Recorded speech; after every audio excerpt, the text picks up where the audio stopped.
Yamaha presents the Whitetail Diaries,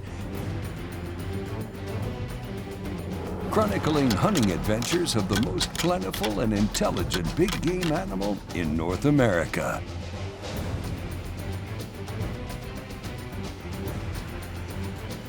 Join top whitetail hunters nationwide and embark on the amazing adventure that is hunting the whitetail deer. You know, as I look back on deer hunting and what it's meant to me and my, lifetime of deer hunting, it's been an enjoyable experience without question, obviously, but it's also been about all different types of experiences, some good, some bad, some successful hunts and some zeros out there. And now as I look at kind of this episode where we're flashing back on several hunts that I've been on and some of the good, bad, and indifferent that happened at all of them, it really puts a lot of it in perspective on the journey of being a whitetail hunter and telling those stories and sharing all of that with everybody that wants to watch it. I go back to a hunt in Wyoming, and it was one of those hunts that the weather was constantly changing, and I was really excited about this. A buddy of ours had set the hunt up, talked highly of the place. We got in there. It's a long-time legendary family that owns a tremendous amount of land. They were great hosts, really fun to be around. Our guide was taking us out, and we're hiking across some just gorgeous country, and we're jumping a deer here, and then we're spotting a deer here, and really not, getting even close to them, but the encounters are phenomenal. When we eased up into one little drainage, one little area that we knew we could see several deer were bedded down in there, and one of them looked pretty good. You could just see his horns right in the country. Yeah, see that little open hole? He's in that open hole. Just see his white horns. Deer gonna jumping. He's gonna get up. Yeah. There you go.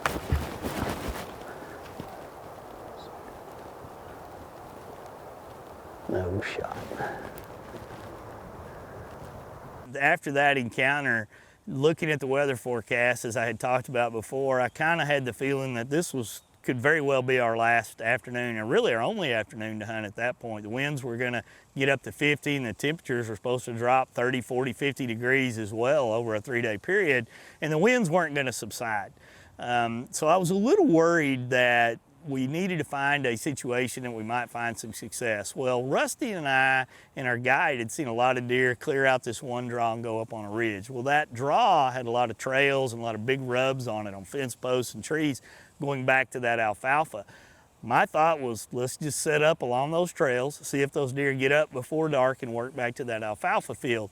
The wind would be in our favor all the way around, and maybe we would get lucky, and if not, there late in the evening, we could always sneak back down to that alfalfa field.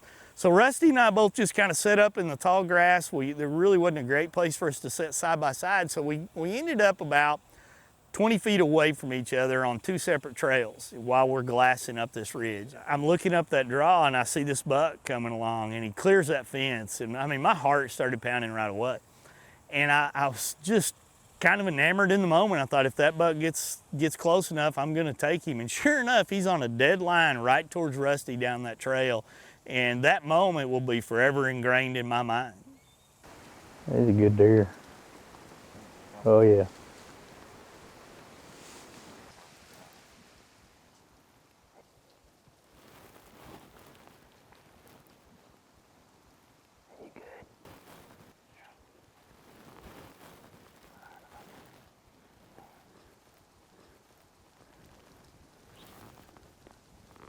You good? Yeah.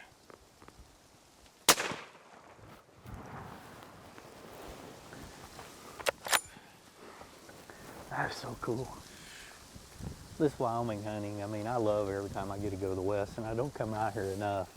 But when I do, I love it. It's big open spaces. You get to see deer from long ways off, and you get a glass on it. We've got some horrible weather coming in today, and I was getting nervous that we were gonna basically run out of time. And we've been spotting and stalking and seeing good bucks. I don't know how many deer we've seen on that alfalfa field. And earlier today, we actually ran a bunch of deer that we jumped out of a creek up in this hole. And we just thought that this was going to be perfect. The wind would be right, and you could see these deer coming across this field. And I mean, it just looks like a really good, nice 8-point Great Wyoming buck up here. And I mean, that was pretty awesome. I mean, dropped him in his tracks. I mean, dead right there. Smoked him all the way. Whew, that was so cool. I love it. I mean, right there. Man, that was awesome. When we return, we'll take a look at another Western hunt when Wade ventured out to Montana.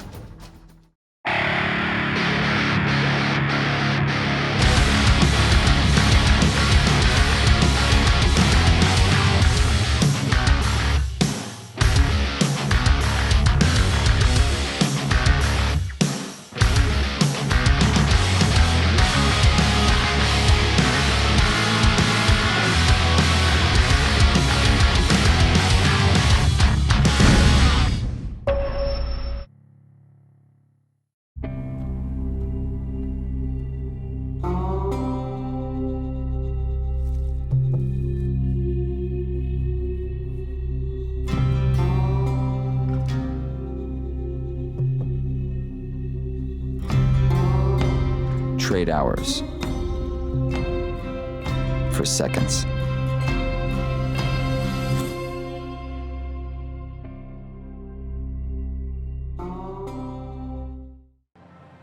Sometimes the world can seem a cold place, so we gotta bring the warmth to it.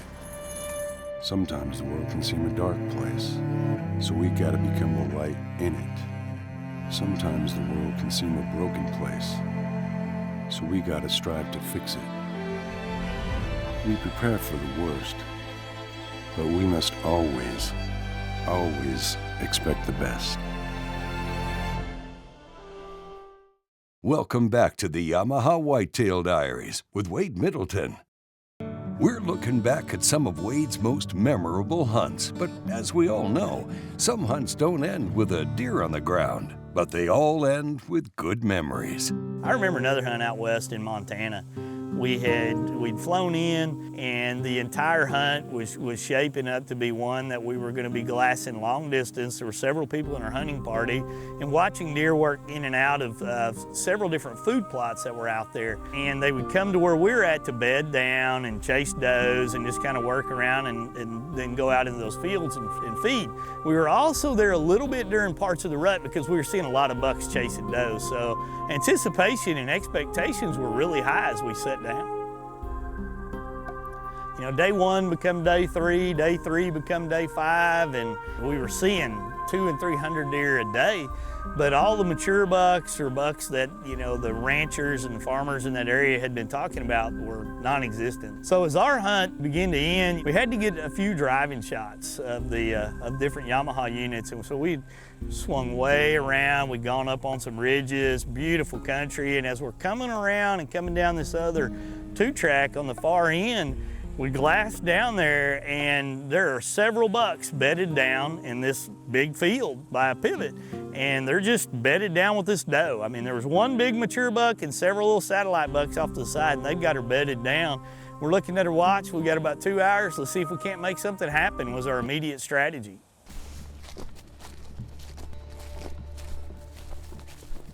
Down, down.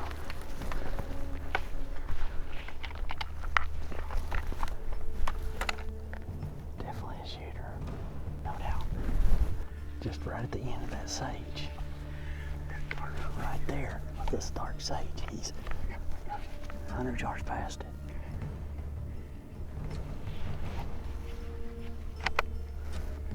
Are you set? I see his antlers. Okay. Well, we got an absolute giant bedded down in front of us. We've been sitting on that ridge, and we're on that one over there. We've seen several big bucks. They're rutting. When they start that rutting stage, it's amazing where they're going to bed at. He is right beside that doe, so focused on us, it's not even funny.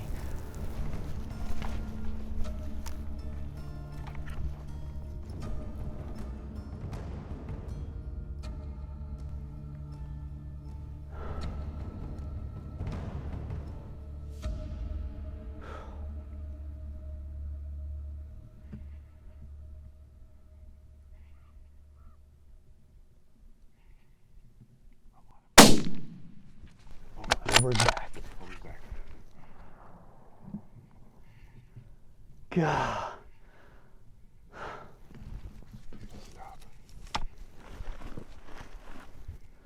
Oh, man.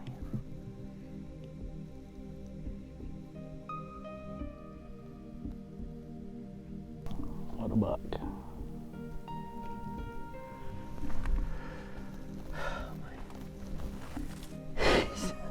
My hands are shaking. I misjudged the distance a little bit. I couldn't get my rangefinder up in time. That's one of my cardinal rules right there. I'm telling you, I always range it. You can see the deer running up over the snow right now. Golly, what a buck. What a great Montana buck. You know, if you hunt long enough, that's absolutely going to happen. I mean, you're going to miss one. Oh, he's breeding her. Is he? Sure is. That buck's genetics was just supposed to be passed on. It's about all I can say. Because I mean, a clean miss, and then to watch a deer run off and breed on the side of a mountain with this backdrop, I'm just not supposed to get him. Wow.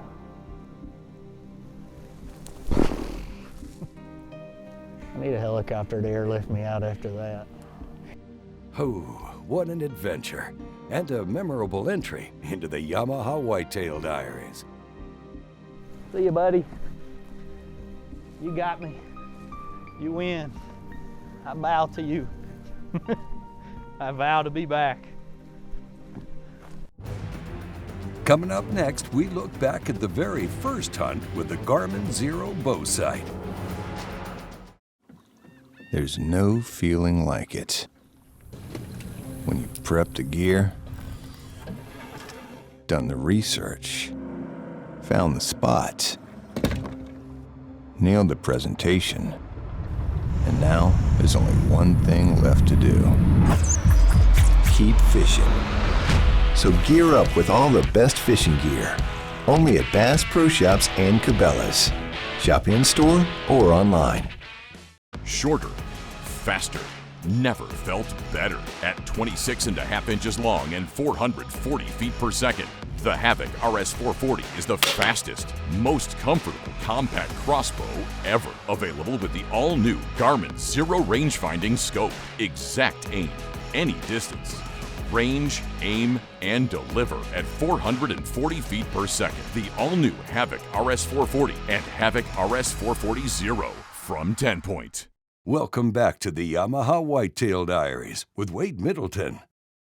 You know, deer hunting sure has evolved in so many different ways. Back years ago, a lot of the equipment we used, honestly, was pretty substandard, and you know, I'm surprised in some cases we even killed deer. Now, granted, I mean, there's gonna be traditionalists out there that are gonna go, oh, I wanna go back to the old days of a stick and string, and hey, you can still hunt with a stick and string. I just choose to hunt with more modern items, and that kind of brings me to a hunt about the Garmin Zero, the very first time that we were exposed to it. We were hunting on the Winlet's family ranch, and they were overnighting the Zero into us. And when we opened it up, now keep in mind this is a total pre-production item. Nobody had ever seen anything like this. There were no directions. The directions were basically a few written directions and a couple of photos and a phone number. Call me if you have questions. Now as we, you know, fast forward and we learn more about it, this is a super easy item to actually mount and use, and it really brings it in perspective for a hunter what that type of technology does and what it can provide. So as you look at a hunting situation, you know, in this case here, we've got a full moon, we've got no wind, really a tough hunting conditions, but we've got a stand that I've had success on in the past in similar conditions where deer are gonna come up this mountain to kind of feed and then go to a bedding area, and it seemed like the best option.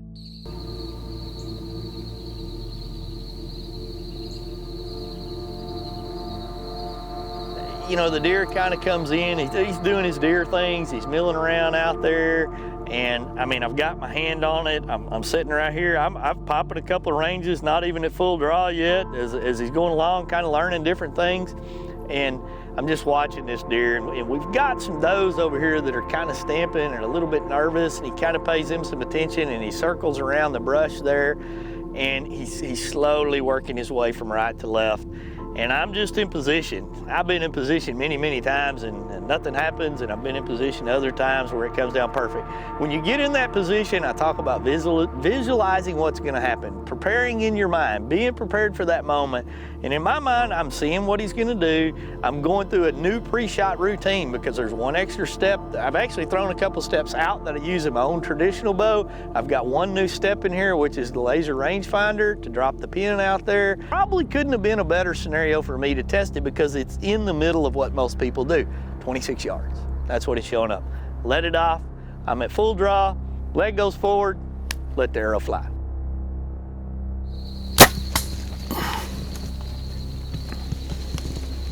And it runs off, goes about 200 yards away. I didn't get very good penetration on that shot, honestly. And, but I mean, that broadhead was inside it, doing a lot of damage, and the deer was down. Yeah, buddy, right there, piled up. I mean, that's what we heard. That's what we heard. I mean, that's the stand right there. He came running down that hill and just crashed right here. God. Look at this buck. Look at this buck. Oh man, that's a great 12 point right there. Look at all of that. Oh man, that is the most agonizing time if you're a bow hunter ever, is after you take a shot, waiting to get your hands on them. You always get nervous. I mean, I've done it so many times, but I'm always nervous. Even if I know I just center punched the heart, on that deer there, I could see the arrow. I didn't feel like I got great penetration. Shot hit exactly where I was aiming, 26 yards. And it's always a minute of a moment of you just kind of waiting. And we're up in that stand, it was dead calm. This guy came in, look at these tines, look at the colors. I mean, he just chocolate. I love those chocolate antler deer like that. Mainframe 6x6s or something, they're just always enamored me. You just don't see a lot of them, and this is a perfect mainframe 6 here. Each side for a total of 12. He didn't go probably 12 total, or probably 100 yards from where I got him right there. Outfield testing that new Garmin Zero sight right there. And being able to just change and check the distance the whole time I was in that stand, it just makes it's a total game changer all the way around. From the point of being able to watch a deer, the walking and range him, there's no guesstimation anymore. It pops that pin, that dot up right there for you. You put the dot and bang, you're done. You got them. Wow, thank you, big buck. Hey, don't go anywhere. When we return, we're taking a look back at a whitetail so legendary, it has been immortalized into a video game.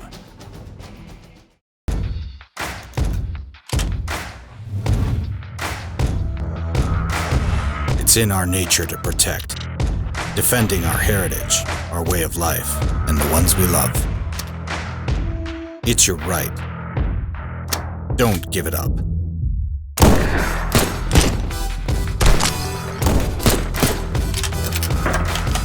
Protect it or lose it. Walkers. For 30 years, Conquest Deer Farm has been producing superior genetics. This created the most demanded whitetail scent in the hunting industry. Over the past few years, we have been working on a synthetic line just like our proven whitetail line, and we succeeded. Just ask Cody Robbins. Conquest Scents has made the very best scents to lure in bucks with success. Their synthetic line combines the best scent with an incredible focus on the overall health of our wildlife. Welcome back to the Yamaha Whitetail Diaries with Wade Middleton. Crossbow hunting is something that I never really thought about crossbows for hunting. And then I got to watch the evolution of crossbows through field testing and using them on our shows and using them on hunts all over the place. And to me, it's mind-boggling going back into the past. I can go back to probably one of the most famous deer that I've ever shot, Pincushion. Pincushion is actually in a video game. He has his own place of fame at our deer camp, and he has his own story immortalized in one of Cabela's big game hunts, and I got to participate in being in the video game, and I mean, that's still one of the most unique experiences I'll ever have. I want to give you a chance to bag old Pincushion.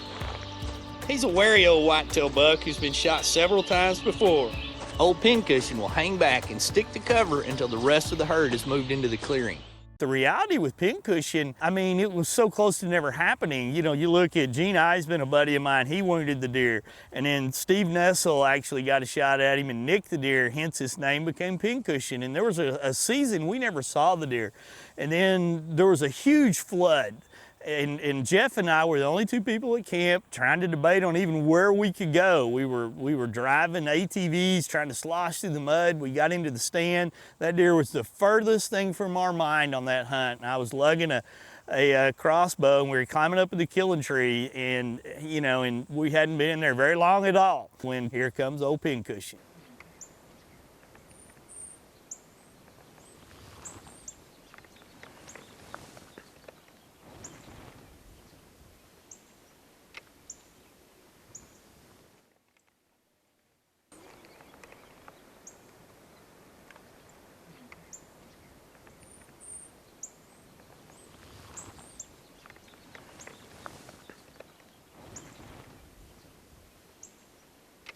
Yes, I wanted to shoot that deer, but you can't expect that to happen. You can't plan for that to happen. But it instantly went from, oh my God, the heartbeat started pounding, the blood pressure got up, and I mean, I was just, it was almost like a surreal moment at that point.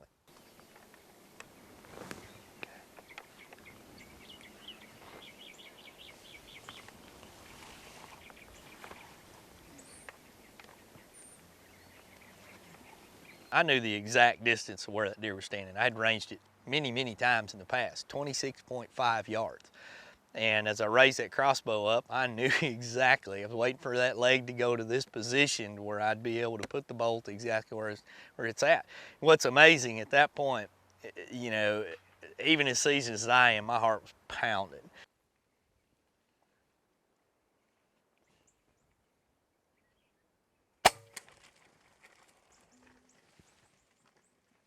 Smoked him. Smoked him. Every time I shoot, I want to jump out of that tree stand. I want to run right over there. I want to get my hands on him. I want to take pictures. I want to send him to all my buddies. I want to talk about him, especially this deer. I mean, that's pincushion. I want the whole world to know what's going on. And but you can't do that. And I mean, no matter how well you know the shot's perfect, you got to give him time. That's why you do what you do. That's why you come out here and you work all year long, and you put in your time, and you take an old guy like that. Went down to the water hole, waded out in a pond. I've never waded out anywhere to go pick up a bolt or an arrow. Picked it up and, you know, checked it out and started on that track. And, you know, we'd had enough rain, you could almost track this deer by his footprints. I mean, there's blood everywhere, but the footprints of this deer running and everything. And so we're working up this little ridge. We come out of the, you know, the Wasatch where that deer actually probably bedding at, start working up that hill. And you see blood here, you see blood there. There's always that little doubt. I don't care how long you've done this. Oh my God, am I gonna find him? And when I looked up and I could see him up there on that hill, and I knew we had got this deer. You! You! Wow, look at that deer there. Pincushion was just meant to be mine, meant to be featured in that video game and immortalized like that. And every time I sit there at the ranch and I see that buck hanging on the wall, I mean, he's still the most talked about deer in our deer camp all the time. If you have any questions or want to share a hunting story with us, send us an email at info@whitetaildiaries.com. Thanks for watching, and we'll see you next time.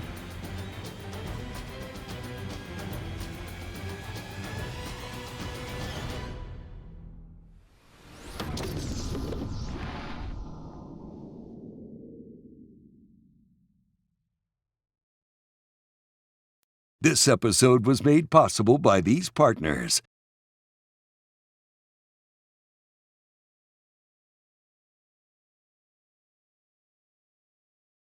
Introducing the Exude line of long-distance illuminators, built to outperform typical illuminators with our multi-lens focus adjustable technology. Project a perfectly sharp column of light visible at great distances, gaining a higher level of illumination precision. Exude technology uses pure white natural light, preventing animals from flaring when spotted. Perfect for predator hunting. We offer 3 different Exude models, the OD25, the OD40, and the OD50. Illuminate the night like never before with the Exude light.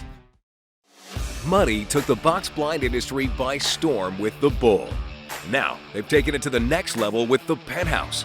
Increased size, larger windows, insulated panels, and everything you've come to expect from an industry leader. Revolutionary designs for any weapon and any situation. Change the way you hunt with a box blind from Muddy Outdoors. Check out Muddy's full line of box blinds today at GoMuddy.com.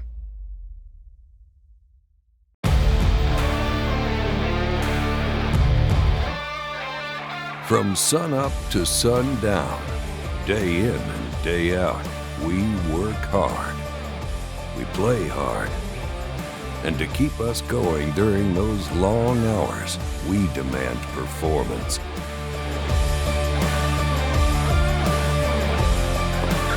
Engel Coolers, the original high-performance cooler. Unlock your buck's full genetic potential with Record Rack Sportsman Premium Deer Feed with all the vitamins and minerals to support healthy body weight and antler growth. You're not just feeding your deer, you're feeding them better. Learn more at recordrack.com. Meet Spintech's sturdiest stand and fill feeder, built on skids to allow for easy transportation. This feeder is perfect for the hunter looking for a convenient stand and fill feeder that has a welded cage system to protect it from hogs, cattle, and other animals. It's also equipped with Spintech's patented spinner unit that locks and seals in corn. Stand and fill up to 700 pounds of corn with ease. Learn more at spintechspreaders.com. God, country, and the great outdoors. That's how my dad raised me. So it was only natural that I joined the United States Army. That's when I first used Trijicon. I used them again as a civilian police officer for 12 years. Now I'm blessed to hunt all over the world, and I only want the best optics on the planet, Trijicon. Dan Catlin, former U.S. Army, military police. Trijicon, brilliant aiming solutions.